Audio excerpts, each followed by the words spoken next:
Hello friends, welcome back to Krishna's tutorials. ఈ వీడియోలో మనం ఫండమెంటల్ రైట్స్ టాపిక్లో right to freedom from articles 19 to 22 of the Indian constitution గురించి discuss చేస్తున్నాం. Right to freedom from articles 19 to 22. Article 19 అనేది protection of certain rights regarding freedom of speech and expression గురించి చెప్తుంది. Article 20 protection in respect of convention for offences. Article 21 అనేది protection of life and personal Liberty గురించి. Article 21A అనేది right to education గురించి. Article 22 అనేది protection against arrest and detention in certain cases గురించి deal చేస్తాయి. Article 19 protection of certain rights regarding freedom of speech etcetera. All citizens have the right. ఈ article 19 clause 1 అనేది Indian సిటిజన్స్కి certain రైట్స్ని provide చేస్తుంది. Article 19 clause 1 sub clause A, all citizens have the right to freedom of speech and expression. ఈ article 19 clause 1 sub clause A అనేది సిటిజన్స్కి right to freedom of speech and ఎక్స్ప్రెషన్ని provide చేస్తుంది. Citizens have a freedom freely to speak and express their views. Article 19 clause 1 sub clause B, all citizens have the right to assemble peacefully and without arms. Citizens without arms పీస్ఫుల్గా assemble అవ్వచ్చు అని ఈ clause చెప్తుంది. Sub clause C, all citizens have the right to form associations or unions or cooperative societies. ఇది citizens has a right to form associations or unions or cooperative societies అని చెప్తుంది. And sub clause D, all citizens shall have the right to move freely throughout the territory of India. ఈ sub clause D అనేది Indian citizens Indian టెరిటరీలో ఫ్రీగా స్వేచ్ఛగా move అవ్వచ్చు అని చెప్తుంది. And sub clause E, all citizens shall have the right to reside and settle in any part of the territory of India. Indian టెరిటరీలో Indian citizens ఏ పార్ట్లో అయినా నివసించవచ్చు and పర్మనెంట్గా సెటిల్ అవ్వచ్చు అని ఈ క్లాస్ చెప్తుంది. ఈ సబ్ క్లాస్ ఈ చెప్తుంది. And sub clause G, all citizens shall have the right to practice any profession or to carry on any occupation, trade or business. Citizens have right to practice any profession, occupation and trade and business అని ఈ class G చెప్తుంది.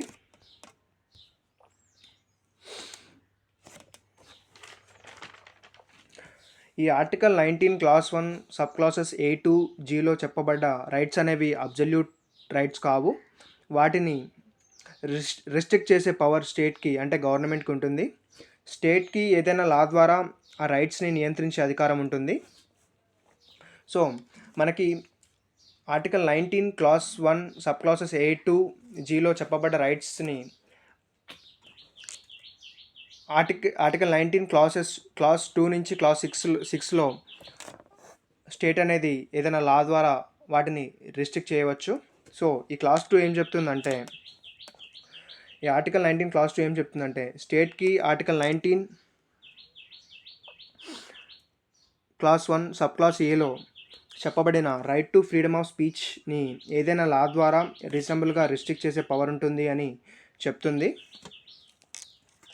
Nothing in class A of class 1 shall affect the operation of any existing law or prevent the state from making any law in so far as such law imposes reasonable restrictions on the exercise of the right conferred by the state subclause in the interest of. ఈ class ఏం చెప్తుందంటే, స్టేట్కి article 19 clause 1 sub clause ఏలో చెప్పబడ్డ right to freedom of speech and ఎక్స్ప్రెషన్ని ఏదైనా law ద్వారా రీజనబుల్గా రిస్ట్రిక్ట్ చేసే పవర్ ఉంటుంది అని చెప్తుంది. And state in the interest of sovereignty and integrity of India, the security of the state, friendly relationship with the foreign state, public order, decency or morality, or in relation to the contempt of court, defamation or incitement to an offense. వీటిని ఈ గ్రౌండ్స్ని base చేసుకొని దృష్టిలో పెట్టుకొని right to freedom of speech and ఎక్స్ప్రెషన్ని state రీజనబుల్గా restrict చేయవచ్చు ఏదైనా law ద్వారా అని ఈ క్లాస్ 2 చెప్తుంది. And next clause 3 of article 19, nothing in subclass B of the said clause shall affect the operation of any existing law in so far as it imposes or prevent the state from making any law imposing in the interest of the sovereignty and integrity of India, public order, reasonable restrictions on the exercise of right conferred by this said subclass. ఈ article 19 clause 3 ఏం చెప్తుందంటే clause బిలో చెప్పబడిన right to clause B, article 19 clause 1 sub clause బిలో చెప్పబడిన right to assemble peacefully and without arms, ఈ రైట్ని state in the interest of sovereignty and integrity of India and public order, వీటిని దృష్టిలో పెట్టుకొని రీజనబుల్గా రెస్ట్రిక్ట్ చేయవచ్చు ఏదైనా చట్టం ద్వారా అని ఈ క్లాస్ 3 చెప్తుంది.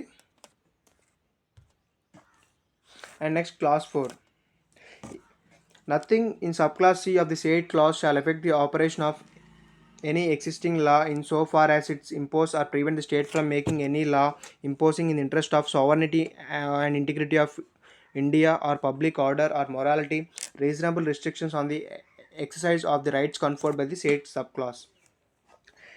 ఈ క్లాస్ 4 ఏం చెప్తుందంటే ఈ క్లాస్ 4 కూడా same, state in the interest of sovereignty and integrity of India and public order and మొరాలిటీని బేస్ చేసుకొని sub clause article 19 clause 1 sub clause సిలో సిటిజన్స్కి ఇవ్వబడ్డ రైట్స్ని స్టేట్ రీజనబుల్గా రిస్ట్రిక్ట్ చేయవచ్చు అని ఈ క్లాస్ 4 చెప్తుంది.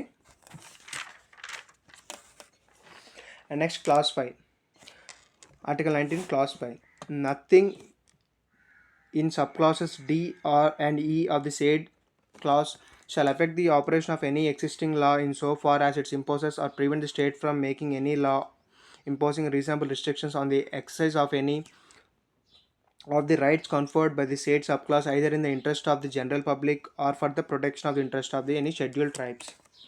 ఈ క్లాస్ 5 అనేది ఏం చెప్తుందంటే sub clauses article 19 clause 1 sub clauses D and ఈలో చెప్పబడిన రైట్స్ని in the interest of general public or for the protection of the interest of any scheduled ట్రైబ్స్ని దృష్టిలో పెట్టుకొని స్టేట్ ఏదైనా లా ద్వారా ఆ సబ్ క్లాసెస్ డి అండ్ సిలో ప్రొవైడ్ చేసిన రైట్స్ని రీజనబుల్గా రిస్ట్రిక్ట్ చేయవచ్చు అని ఈ క్లాస్ 5 చెప్తుంది. అండ్ నెక్స్ట్ క్లాస్ 6, ఈ క్లాస్ 6 ఏం చెప్తుందంటే ఆర్టికల్ 19 క్లాస్ 1 సబ్ క్లాస్ జీలో ప్రొవైడ్ చేసిన రైట్ని స్టేట్ ఏదైనా లా ద్వారా చట్టం ద్వారా రీజనబుల్గా రిస్ట్రిక్ట్ చేయవచ్చు అని ఈ క్లాస్ చెప్తుంది. ఈ క్లాస్ 6 చెప్తుంది. And next article 20, protection in respect of conviction for offences. ఈ ఆర్టికల్ 20 అక్యూజ్డ్ పర్సన్స్కి సర్టెన్ సేఫ్ గార్డ్స్ని ప్రొవైడ్ చేస్తుంది. ఈ ఆర్టికల్ 20 మనకి సింపుల్గా అర్థం అవ్వాలంటే ముందు కన్విక్టెడ్కి అక్యూజ్డ్కి డిఫరెన్స్ తెలుసుకుందాం. కన్విక్టెడ్ అంటే ఏదైనా ఒక క్రైమ్లో శిక్ష పడిన వ్యక్తి, అంటే ఆ వ్యక్తి క్రైమ్ చేశాడు అని నిరూపించబడిన వ్యక్తి అక్యూజ్డ్. నెక్స్ట్ అక్యూజ్డ్ అంటే ఏదైనా క్రైమ్లో ఆ క్రైమ్ అతను చేశాడు అనే ఆరోపణ ఎదుర్కొంటున్న వ్యక్తి, అంటే అతను క్రైమ్ చేశాడా లేదా అని ఇంకా కోర్టులో నిరూపించబడని వ్యక్తి, నిరూపించబడలేదు.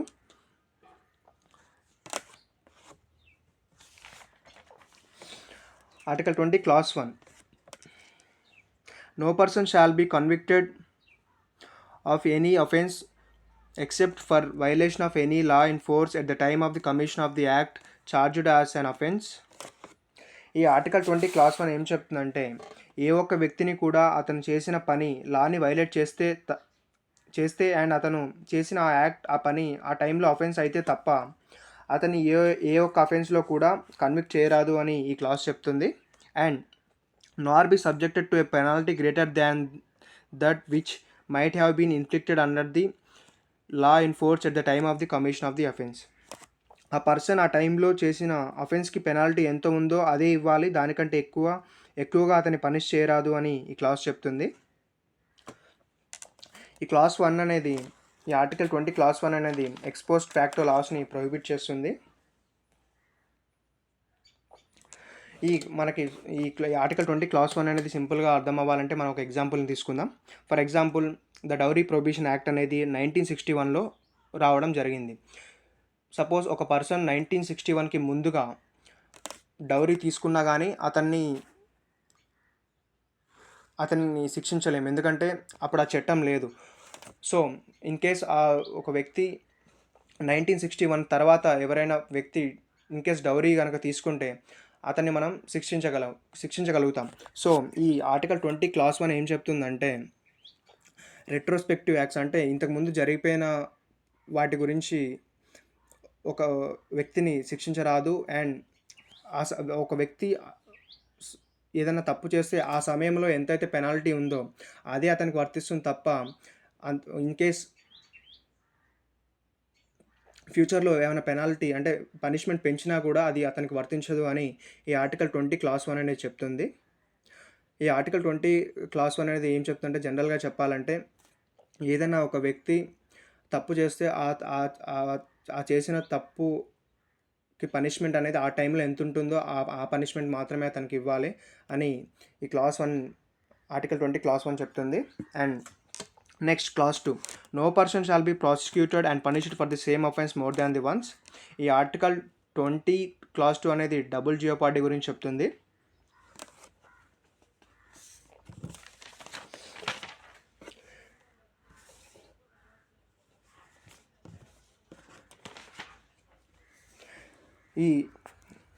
ఈ క్లాస్ 2 ఏం చెప్తుందంటే, ఏ పర్సన్ని కూడా సేమ్ అఫెన్స్కి ఒకసారి కంటే ఎక్కువగా పనిష్ చేయరాదు అని క్లాస్ 2 చెప్తుంది. And next clause 3, no person accused of any offence shall be compelled to be a witness against himself. ఈ ఆర్టికల్ 20 క్లాస్ 3 అనేది సెల్ఫ్ ఇంక్రిమేషన్ గురించి చెప్తుంది. ఏ అక్యూజ్డ్ పర్సన్ని కూడా తనకు వ్యతిరేకంగా తననే విట్నెస్గా సాక్షిగా ఉండమని ఫోర్స్ చేయకూడదు అని ఈ క్లాస్ 3 చెప్తుంది.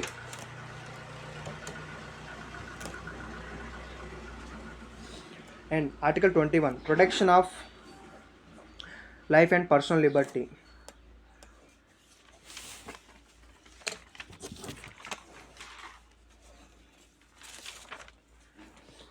ఈ article, no person shall be deprived of his life or personal liberty except according to the procedure established by law. ఈ ఆర్టికల్ 21 ఏం చెప్తుందంటే, ఏ ఒక్క person right to life and personal లిబర్టీని డిప్రైవ్ చేయకూడదు except by procedure established by law అని. Right to life అంటే కేవలం ఫిజికల్ యాక్ట్ ఆఫ్ బ్రీతింగ్ మాత్రమే కాదు. It includes right to privacy, right to pollution free environment and right to health and right to livelihood etcetera. And next article 21A, right to education. The state shall provide free and compulsory education to all children of the age of 6 to 14 years in such manner as the state may by law determine. ఈ article 21A అనేది right to education గురించి చెప్తుంది. ఈ article 21 ఏం చెప్తుందంటే, state అనేది children age group between 16 and 14కి compulsory ఎడ్యుకేషన్ని ప్రొవైడ్ చేయాలని ఈ ఆర్టికల్ 21A చెప్తుంది.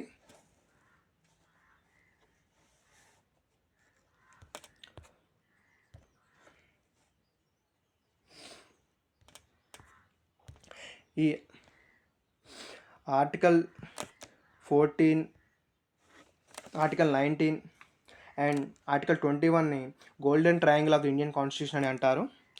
It is also important.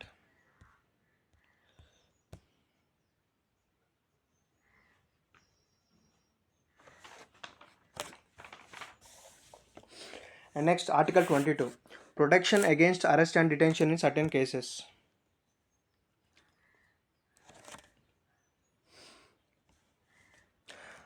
Article 22 Class 1, no person who is arrested shall be detained in custody without being informed as soon as may be of the grounds for such arrest, nor shall he be denied the right to consult or to be defended by a legal practitioner of his choice. ఈ article 22 class 1 ఏం చెప్తుందంటే, ఏ person అయితే arrest చేస్తారో ఆ పర్సన్కి అతన్ని ఎందుకు arrest చేశారో అండ్ ఏ గ్రౌండ్స్ మీద అరెస్ట్ చేశారో చెప్పాలి. అండ్ ఆ అరెస్టెడ్ పర్సన్కి తన లీగల్ ప్రాక్టీషనర్ని కన్సల్ట్ అయ్యి తన అరెస్ట్ని డిఫెండ్ చేసుకునే రైట్ ఉంటుంది అని ఈ ఆర్టికల్ 22 క్లాస్ 1 చెప్తుంది.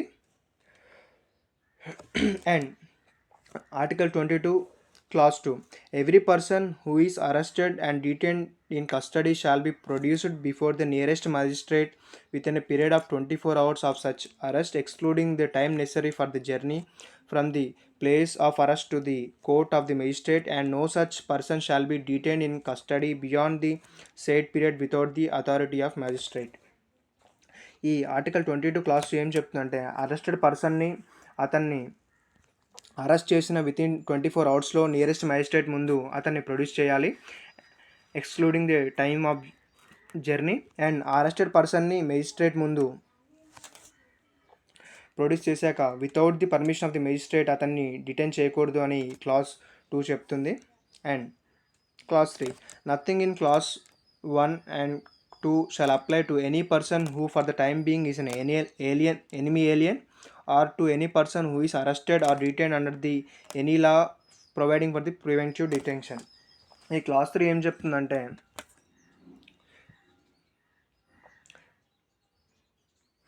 క్లాస్ 1 అండ్ క్లాస్ 2 అనేవి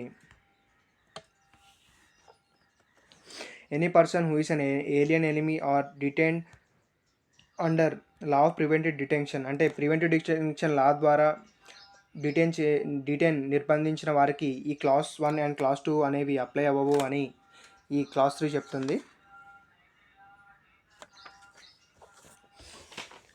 ఈ క్లాస్ 3 ఏం చెప్తుందంటే ప్రివెంటివ్ డిటెన్షన్ లా ద్వారా అరెస్ట్ చేసిన వ్యక్తికి ఆర్టికల్ 22 క్లాస్ 1 అండ్ క్లాస్ 2లో చెప్పినట్లు అతన్ని వితిన్ 24 అవర్స్ నియరెస్ట్ మేజిస్ట్రేట్ ముందు ప్రొడ్యూస్ చేయాల్సిన అవసరం లేదు. అండ్ అతనికి క్లాస్ 1లో చెప్పిన రైట్స్ని కూడా ప్రొవైడ్ చేయాల్సిన అవసరం లేదు అని ఈ క్లాస్ 3 చెప్తుంది. And next clause 4, no law providing for preventive detention shall authorize the detention of a person for a longer period than the 3 months unless ఈ క్లాస్ 4 ఏం చెప్తుందంటే ఈ ప్రివెంటివ్ డిటెన్షన్ లా ద్వారా డిటైన్ చేసిన వ్యక్తిని 3 months కంటే ఎక్కువ టైం డిటైన్ చేయరాదు అని చెప్తుంది. అండ్ ఇన్ కేస్ ఏదైనా in the opinion of the advisory board sufficient cause ఉంటే తప్ప అతన్ని 3 months కంటే ఎక్కువగా డిటైన్ చేయరాదు అని ఈ క్లాస్ చెప్తుంది. And next class 5, when any person is detained in pursuance of an order made under any law providing for preventive detention, the authority making the order shall as soon as may be communicate to such person the grounds on which the order has been made and shall afford him the earliest opportunity of making a representation against the order. ఈ article 22 class 5 ఏం చెప్తుందంటే ఎవరైతే పర్సన్ని preventive detention order or లా ద్వారా detain చేస్తారో ఆ detain చేస్తున్న authority అనేది ఆ డిటైన్డ్ పర్సన్కి అతనిని ఏ గ్రౌండ్స్ కింద డిటైన్ చేశారో ఆ డిటైన్డ్ పర్సన్స్కి తెలియజేయాలి.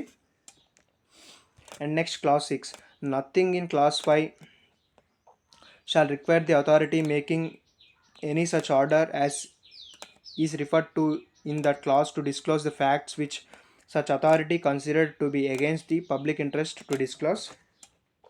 ఈ క్లాస్ 6 ఏం చెప్తుందంటే క్లాస్ 5లో చెప్పినట్లుగా డిటైనింగ్ అథారిటీ అనేది పర్సన్ని ఎందుకు డిటైన్ చేశారు అనే ఫ్యాక్ట్ని డిస్క్లోజ్ చేయవలసిన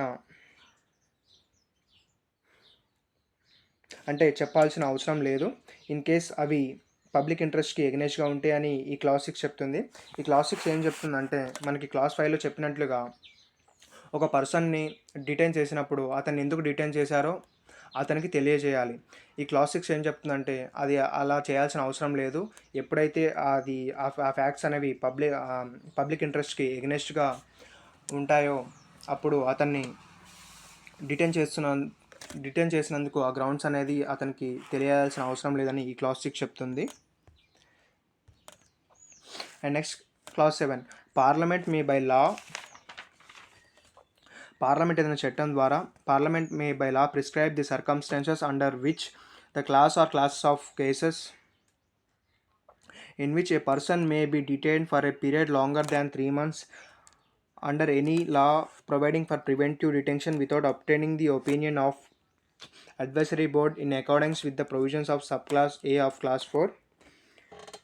ఈ క్లాస్ 7 ఏం చెప్తుందంటే పార్లమెంట్ ఏదైనా లా ద్వారా అడ్వైజరీ బోర్డ్ ఒపీనియన్తో పని లేకుండా సర్కమ్స్టాన్సెస్ అండ్ కేసెస్ని బట్టి ఒక పర్సన్ని 3 months కంటే ఎక్కువగా కూడా డిటైన్ చేయవచ్చు ఏదైనా ప్రివెంటివ్ డిటెన్షన్ లా ద్వారా అని చెప్తుంది.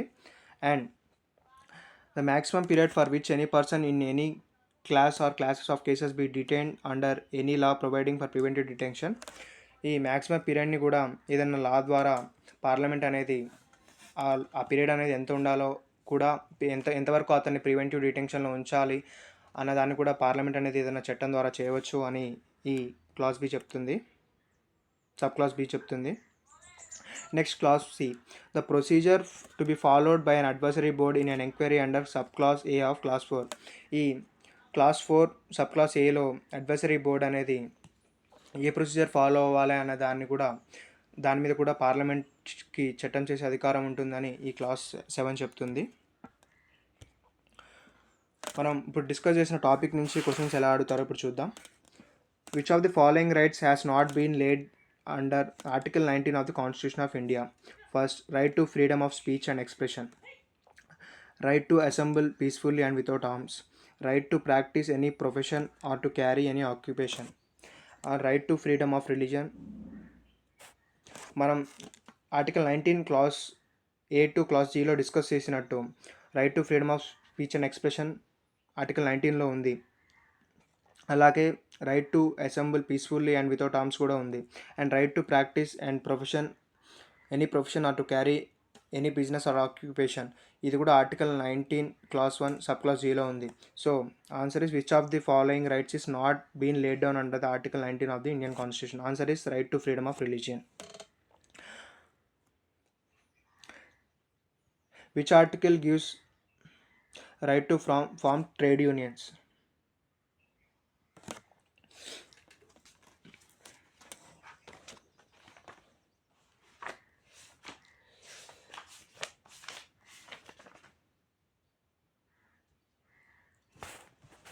Sorry, answer is Article 19 Clause 1 Subclause C. Answer is Article 19 Clause 1 Subclause G. ఈ Article 19 Clause 1 Subclause Gలో to practice any profession or to carry any occupation, trade or business. So which article gives freedom to form a trade union అంటే answer is Article 19 Clause 1 Subclause G. మనకి ఈ Article 19లో Article 19 Clause 1 Subclause A to Gలో provide చేసిన రైట్స్ని మనం బాగా గుర్తుంచుకోవాలి. And article of the constitution of India guarantees right to education is, మనం డిస్కస్ చేసినట్టు answer is article 21A. Article 21A అనేది రైట్ టు ఎడ్యుకేషన్ గురించి డీల్ చేస్తుంది. Which of the following is not a reasonable restrictions on the freedom of speech?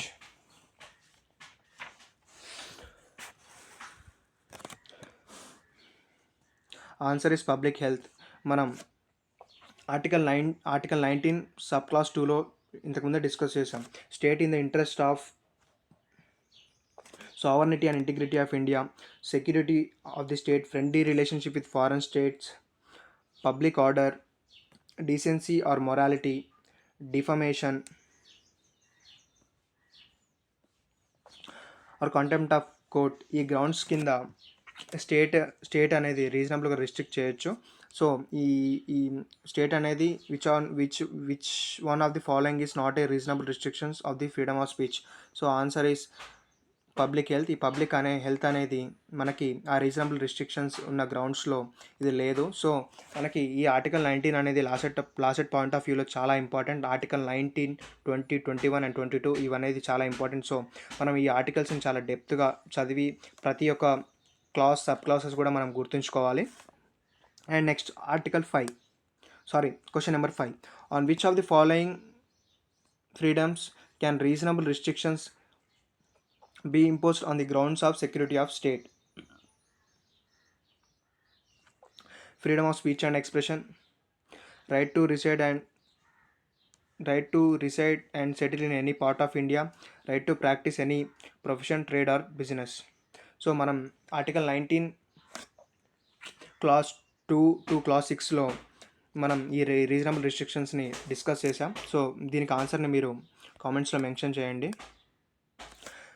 The protection from the compulsion to be witness against oneself is contained in which of the following provisions of the Constitution of India?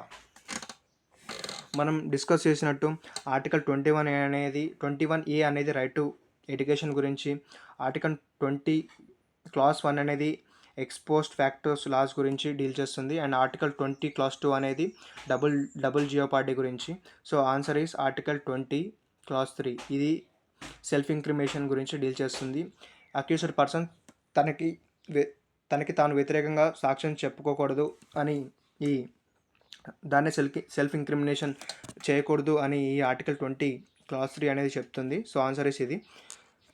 Right to life and personal liberty have been mention under which of the following articles of the constitution of India? Answer is article 21.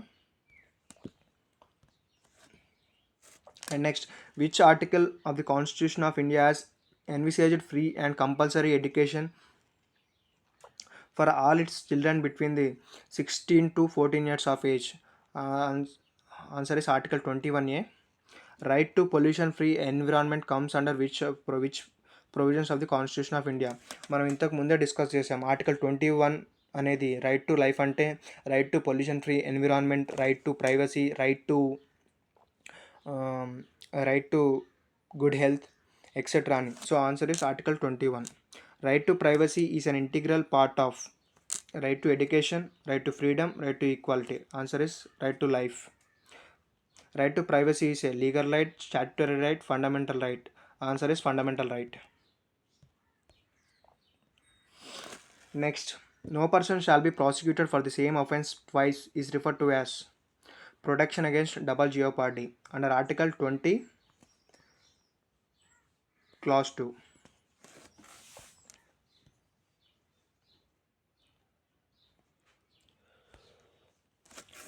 Friends, మన Krishna's tutorials యాప్లో both AP and Telangana లాసెట్స్కి ఈ test సిరీస్ని provide చేస్తున్నాం. ఈ test series మీ LAWCET ప్రిపరేషన్కి చాలా హెల్ప్ఫుల్గా ఉంటుంది. So friends, to know more about this test series, please check link in the description. Thank you for watching this video.